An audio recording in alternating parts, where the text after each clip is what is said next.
So what's good, TMG fam? It's your boy Ellen. I'm back with another reaction. How y'all feel? Welcome back to the channel. Salute. Now, real quick question before we get into the video. Something I was thinking about before I started. If they was handing out all expense paid trips to Antarctica, would you go? Would you? Or would you be like me and be like, nah, something don't feel right. Why y'all doing this? I'd be super skeptical. For some reason, be super skeptical. I feel like it's a movie. Something gonna happen. We're gonna be stranded. They're gonna be trying to watch us on cameras like some type of survival show. I'm good. No, thank you. Just something I was thinking about. I wanted to know y'all opinion on. But this video, anyway, this video here is they found in Antarctica what no one was supposed to see. So we're gonna check it out. If you're new, you know what to do. Hit that subscribe button. Join the fam. Here we go. With no full-time residents, extreme weather conditions, and huge skyscraper-like icebergs, Antarctica is one of the most fascinating continents on Earth. A visit to this sweeping frozen desert is guaranteed to be an unforgettable journey, allowing you to follow in the footsteps of great explorers from the past. So, if you've been dreaming of an exciting and unforgettable adventure, a voyage to Antarctica will certainly deliver. But you might want to see these videos before you make your decision. 15 unsettling discoveries in Antarctica nobody can explain.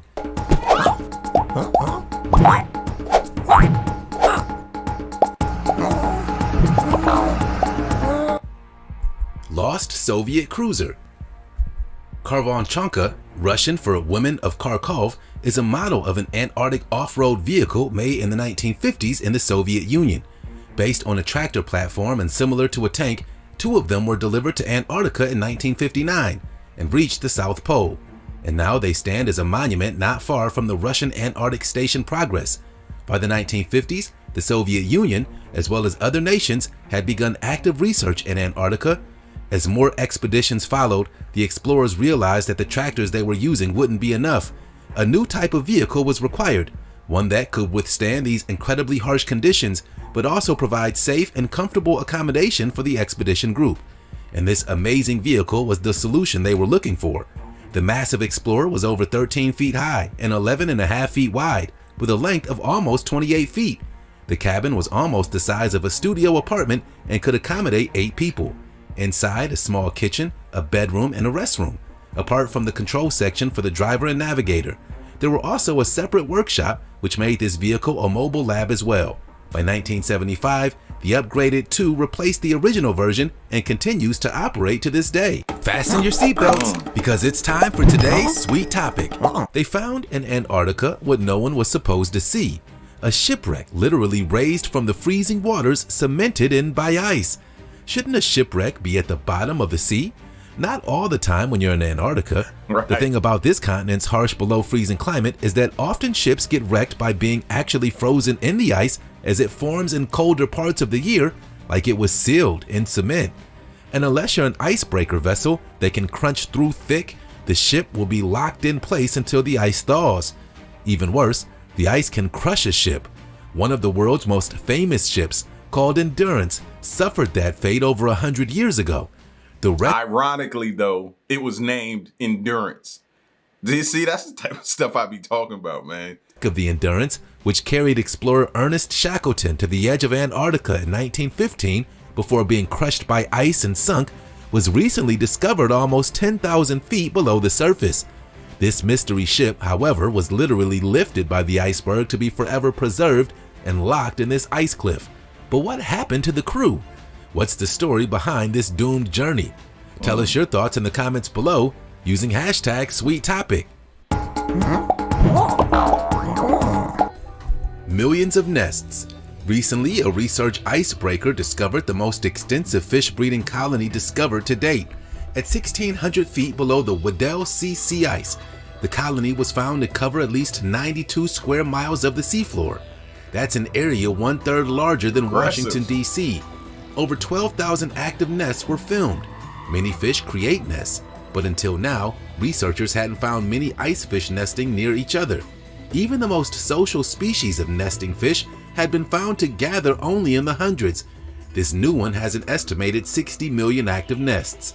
The ship was cruising between the Antarctic Peninsula and the main continent. Part of that work involved surveying seafloor life. To do this, they slowly towed a device that recorded video as it was gliding just above the ocean bottom. It's also used sound to map seafloor features. At one site under the Filchner ice shelf, ice floating in the Weddell Sea, one of the teammates noticed something. Circular nests kept showing up on camera. They belonged to Jonah's ice fish. These fish are only found in the Southern Ocean and Antarctic waters. In fact, they've clear blood full of antifreeze compounds. Antifreeze compounds. Statue in the middle of nowhere. It's not called the Pole of Inaccessibility for nothing. 6 decades ago, Soviet explorers were the first to make it to an unlikely place, Antarctica's Pole of Inaccessibility, the continent's farthest point in all directions from the surrounding seas. In 1958, a team of 18 men set out for the Pole of Inaccessibility, dragging tractor trailers loaded with equipment and prefabricated buildings behind them. After reaching their destination, they began building a small station that included a hut for 4 people, a radio shack, 2 65-foot radio antenna towers, and a set of meteorological instruments. A plastic bust of Lenin and lots of heat. That would be my #1 requirement, bro. We building, okay. We're gonna build this kind. Okay. What's the heat situation? How much heat we gonna have? Unlimited? It's gonna be toasty. All right, I'm cool. I'm in now. You know what I mean? And a set of meteorological instruments. A plastic bust of Lenin was erected on top of the hut, pointing towards Moscow. But the team soon realized that the station was too remote for permanent use. So they left after only 12 days. An aircraft landed on a makeshift airfield near the station and picked up 4 researchers while the rest evacuated by sled.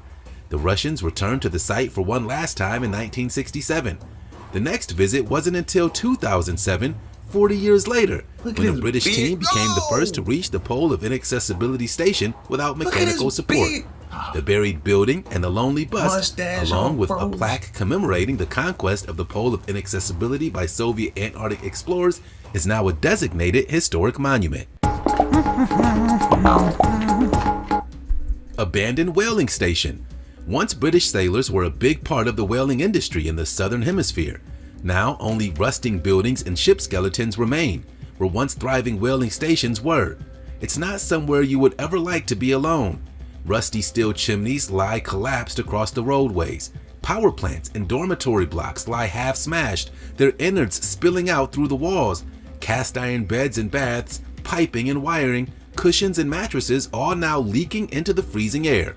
Some of the huge steel cylinders of the whale oil tanks, 30 feet high and 30 feet across, have had their sides folded in, as if by a giant hand. But these are just the effects of time and the brutal winds of the Southern Ocean. In the decades following its closure, recent efforts have been made to restore the abandoned whaling station and clean up debris from the rest of the site in order to make it safe for visitors. But still, the winds that hurl off the mountains of this sub-Antarctic island make the whole place creak and groan.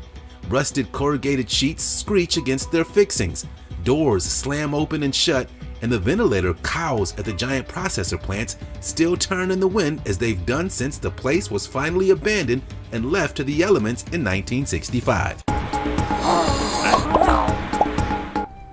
Haunted huts.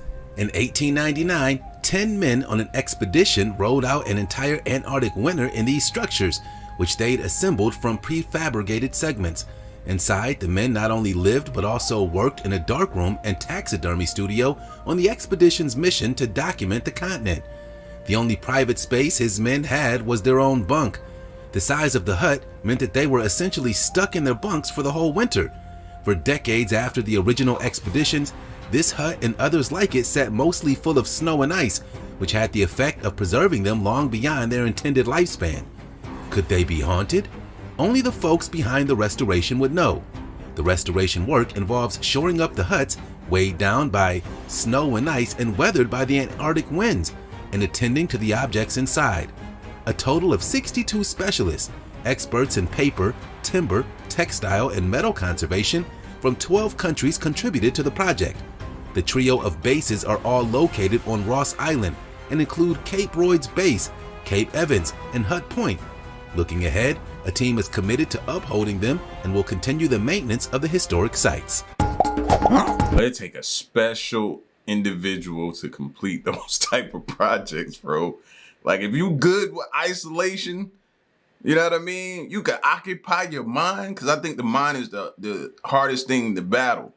So if you could conquer that portion of it, that's why I think people who meditate are strong individuals, man. Because once you can control, tame, and know how to handle the mind, you're powerful. So yeah, but if you can't, bro, that wouldn't be the job for you. Committed to upholding them and will continue the maintenance of the historic sites. Ghost yacht, also called Endless Sea, Martian Fin, was a Brazilian yacht that sank at Maxwell Bay of Ardley Cove, Antarctica, about 750 miles south of the tip of South America. It became known as the Ghost Boat for a little while. Owned by a well-known Brazilian journalist and entrepreneur, the yacht had 4 people on board when it sank. The crew was busy shooting a documentary off the Antarctic coast when a strong wind of over 60 miles an hour caught the boat, pushing it against the ice. Trapped in the frost, the crew launched a radio mayday that was received by the Chilean Navy stationed on the frozen continent. When the Navy's boat finally managed to get closer, the filmmakers immediately jumped on board and finally escaped. Everything went well for the people, but not for the boat. As you can see, it could not be recovered easily. We can get another boat. We can't replace us, but we can get another boat though. You know what I mean? Wind, strong wind just pinned it to some ice, bro, and started tipping it over. That's crazy. The icy water that entered the hull then froze, expanding and sinking the yacht, which ended up at the bottom of the shallow bay, just 20 feet deep. The owner eventually managed to get back to the boat's position, and when the weather conditions allowed it, buoys were inflated, gradually lifting the yacht that had been underwater for almost a year, and the ghost yacht was rescued. Arctic Military Base. This new base is built to house around 150 soldiers and is designed to ensure that Russia's military fleet can be autonomous and self-sufficient. It's all part of what leaders describe as an effort to bolster Moscow's presence in the Arctic. Mission accomplished. The base has what the Russians describe as a state-of-the-art radar station to monitor the movements of ships and aircraft. And Russia recently expanded the runway at this air base on the archipelago to over 11,000 feet long, meaning it can land and refuel most of its military aircraft, including jet fighters, to patrol the polar skies. Experts say the melting of Arctic sea ice, generally attributed to climate change, is making the polar seas more accessible for shipping. That can make it easier to prospect for untapped energy and minerals in the region. Construction on the base, known as the Arctic Trefoil, was completed in 2017. It lies just 160 miles east of the easternmost part of Norway's Svalbard archipelago, and as you can see, it's built on stilts to help withstand the extreme cold.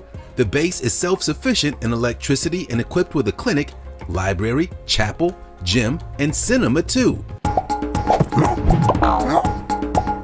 Glacier Tongue. The Erebus Glacier in Antarctica comes down from Mount Erebus and protrudes off of Ross Island, forming a 6-mile-long ice tongue, a long and narrow sheet of ice projecting out from the coastline.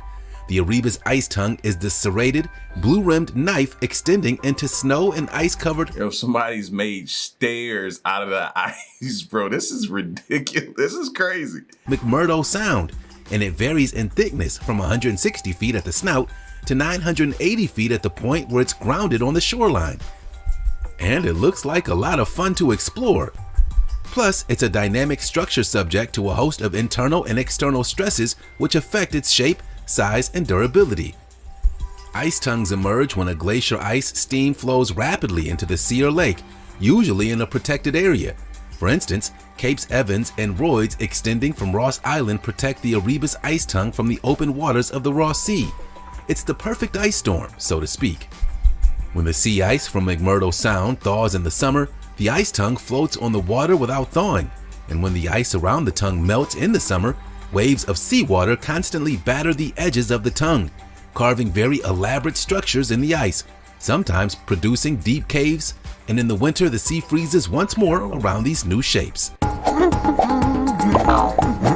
Wow. Strange footprint phenomenon. What's up with these tiny icy footprints? They grow up out of the snow like flowers, Actually, this is the phenomenon of raised footprints. It happens in regions that experience weeks of cold, dry, windy weather. Hopefully for its maker, it's heading somewhere warm and secure, because by the time you see these footprints, there's nothing you can do for the person who made them. They take weeks to form because it requires more than a gale to blow away snow. Raised footprints are often taken as an indicator of potential avalanche danger, and they're the product of a very specific environment. Since snowfall and rain can spoil the print, the weather has to be dry, and there has to be constant, miserable wind. As someone walks, their feet tamp down the snow until it's extremely hard in comparison to the snow all around it. The snow has to be loose and dry so that the foot can sink in and compress the snow until it's hard. That's the strange footprint phenomenon in a nutshell. As the wind sweeps across the area, it whisks away loose particles of snow. It takes considerably longer to whisk away the compressed snow of the prints, so that sticks around. Makes sense. You can track someone by their prints weeks after they make them. Towing icebergs. Would you believe that a wealthy businessman with a vision wanted to tow an iceberg from Antarctica to the Arabian Gulf? In fact, It's got to be crazy, man. I've been terrified of icebergs since I was a kid hearing about the Titanic. You think I'm gonna tow one of them jokers next to me to where a big, huge wave or something can push it up against me, cut my boat?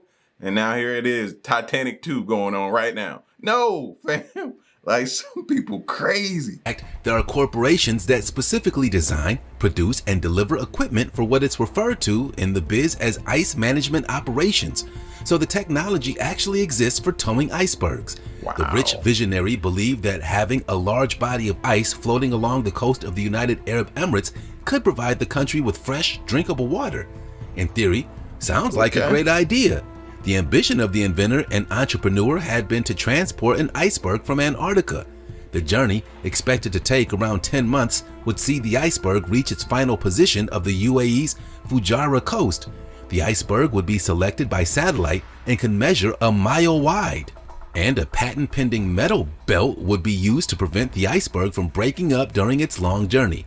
However, it could lose up to 30% of its mass before reaching warm Arabian waters. If it all goes to plan and the trials are successful, then an iceberg could be headed to the Gulf Coast. The frozen behemoth would cost up to $200 million to transport, according to preliminary calculations.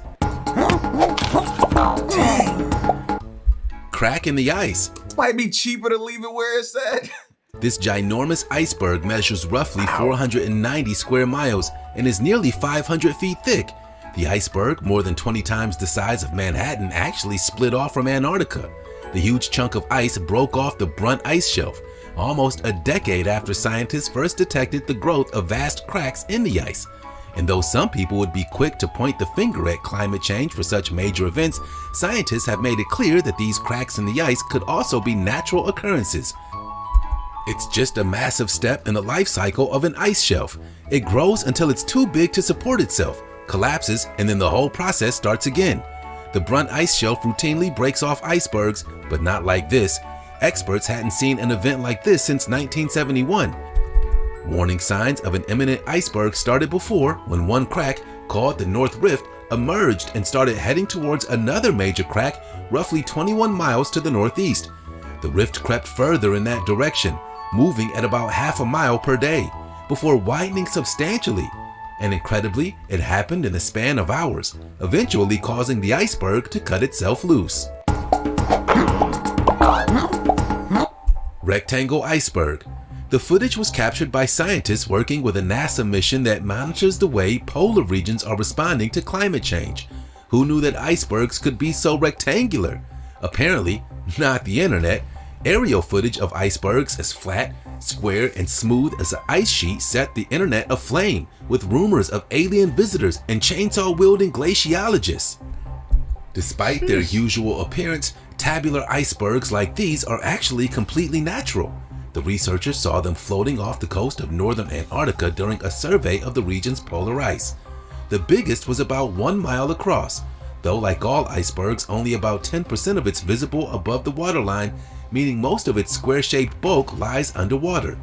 Icebergs detaching from the edges of these ice shelves are like corners of a sheet of office paper getting cut with a pair of ocean scissors. Right after, Yeah, it's like it's amazing and mind-blowing how smooth it is. Like when they showed that huge crack for miles long or whatever, you saw how smooth it was. Like that's just mind-blowing to me. corners of a sheet of office paper getting cut with a pair of ocean scissors. Right after the cut, when the iceberg detaches, the edges will often be perfectly square. Right. These flat-topped and angular ice shapes are typically wider than they are deep and can span hundreds of miles across. But as these tabular bergs float out to sea, any sharp corners are quickly ground down in collisions with other icebergs, or they melt slowly away. Creepy ice holes. The name comes from the word cryo, which means ice, and conite, which means dust. And these creepy ice holes were first observed and explained by a Swedish explorer when he traveled on Greenland's ice cap in 1870. They're called And he's just walking on it, bro. No. Y'all are crazy. cryoconite. Sometimes the surface of glaciers exhibits these peculiar water-filled cylindrical holes of varying sizes. At the bottom of these holes, there are usually deposits of dark-colored sediments. The rest is filled with meltwater. Cryoconite dust is made of combination of small rock particles, soot, and microbes, which is deposited and builds up on snow, glaciers, or ice caps. Cryoconite may also contain dust from faraway continental deserts or farmland, particles from volcanic eruptions, or power plant emissions. These dark materials absorb heat from sunlight and cause the ice beneath them to melt, forming long cylindrical holes. As the cryoconite sinks, it creates a black layer at the bottom while continuing to melt deep down into the ice. And see, that's my thing. If it's continuously melting, these holes, in my mind, weakens the ice, right? So why would you walk on that? It just don't make sense to me. But I guess he know more than I do to know enough to make him comfortable to do it. And during summer, these holes frequently contain water and thus provide a niche for cold-adapted microorganisms and tiny animals to thrive. Icy fingers. It's pretty safe to say that none of us are ever going to go diving in the waters off of Antarctica anytime soon. But if you ever do, there's a chance that you may see this. Beware. Don't get too close. It's definitely one of the more bizarre sights in nature, and it's called a brinacle. Imagine an icicle hanging on your house's roof gutter, except that a brinacle's length may be measured in feet instead of inches, and instead of rainwater, it's formed from a super salty seawater solution called brine. It forms a hollow tube that projects downward from the ice pack on the ocean surface, and it's known as the icy finger of death. We'll explain. Brinicles form between when seawater along the ocean surface freezes to form ice. It releases salt. That increases the salinity of nearby water, which in turn lowers its freezing point so that it stays liquid even though it's really, really cold. Then it starts to sink towards the ocean floor in a swirling vortex of doom. This rare nature event freezes and kills everything around it once it touches the seabed. As it grows, it catches various bottom-dwelling creatures around it. They become encased in ice, completely frozen. Pools of super cold brine may also form and remain where the brinacle touched down. These so-called black pools of death can also be deadly. They should have named it Sub-Zero, like from Mortal Kombat. Alien meteorite. Scientists found what they believe to be signs of microbial life in a meteorite determined to be of Martian origin. It was first discovered in 1984 by geologists riding snowmobiles through the Allen Hills region of Antarctica. And this meteorite will go on to become one of the most studied rocks in history. It reinvigorated the field of astrobiology, rekindled NASA's interest in Mars, and changed how some scientists think about life itself. Scientists think it was originally formed 4 billion years ago on Mars and landed on Earth about 13,000 years ago. At that point, magnetite particles like the ones in the meteorite were not produced. As such, the study team members said these crystals might constitute evidence of the oldest life forms known, with profound implications for the presence of life in the universe. Cosmic impacts on Mars can be powerful enough to blast rocks off the red planet, a fraction of which crashes on Earth, the moon, and other bodies in the solar system. So it's possible. Unfortunately, scientists proved otherwise. the majority of planetary researchers and astrobiologists ultimately decided it did not contain evidence of life on Mars. Even if the Allen Hills meteorite did not conclusively prove existence of life on the red planet, the research did benefit science. And hopefully these videos benefited you. It's hard to imagine Antarctica being anything but ice, but as we've shown you, there's so much more. So like and subscribe if you can't get it. So taking me back to my initial question, all expense paid trip, you going? I'm still skeptical. Nah, no thank you, man. You know what I'm saying? But y'all get at me in the comment section and let me know what you thought of this video. And stick around and stay tuned. Till next one, I'm gone. Peace.